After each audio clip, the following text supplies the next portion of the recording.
So it's still really early in the college basketball season, but has there been a player or two that's made a big jump on your draft board?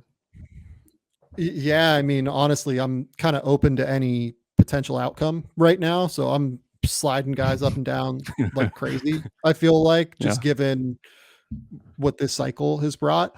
I would say Isaiah Collier is the guy that I have at number one right now, just like pretty not Okay. clearly, but like I do have Collier at one.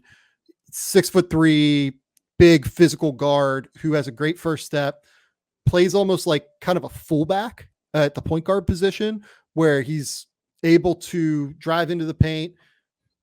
He will jump up into your body to try and draw contact and draw a foul, but he has that body control and strength and balance while he's in air to be able to readjust in midair and be able to finish. His shooting has been a little bit better than what I expected. Was always known as a really high level passer in high school, and that has transferred. He had 6 assists in their first game against Kansas State. Turnovers have been a bit of an issue.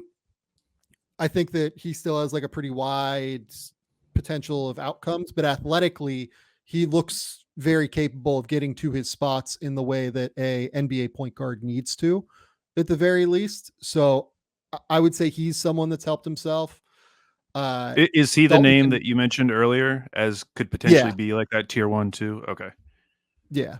He's the guy where like if he's a tier 2 guy by the end of the year, which for me is like realizable, like real all-star potential, right? Like Okay. obviously these guys can come up and down, but like if you're a tier 2 guy for me, I I think that like your median outcome is like all-star, borderline all-star, like something like that level. Okay. Uh Collier, I think, has a chance to be that. I really like Ryan Dunn at Virginia. Like he can't really do offense yet, but I think he might be one of the best defensive wings I've ever scouted. He Wow. is unbelievable flying around in help. He's great on the ball. He's capable of guarding like bigs at the 4 and the 5, in addition to switching out onto ones. Uh, he had a game against Florida where he had like 7 blocks, and then he had a game a couple days ago where he had like 5 or 6 steals. Like he's just all over the place every single time he takes the court defensively. He hit 40% of his threes in high school, so there's some hope. He's one of these late growth spurt guys as well. Was very short when he was early in his high school career and then kind of sprouted up later on, kind of like a Trey Murphy situation. So maybe the shooting comes around in some way, shape, or form. Uh, then just like a few other guys, like Reed Shepard at Kentucky is this 6'2" like white kid that has unbelievable feel for the game and impacts the game like without taking shots, and then also is a 40% 3-point shooter.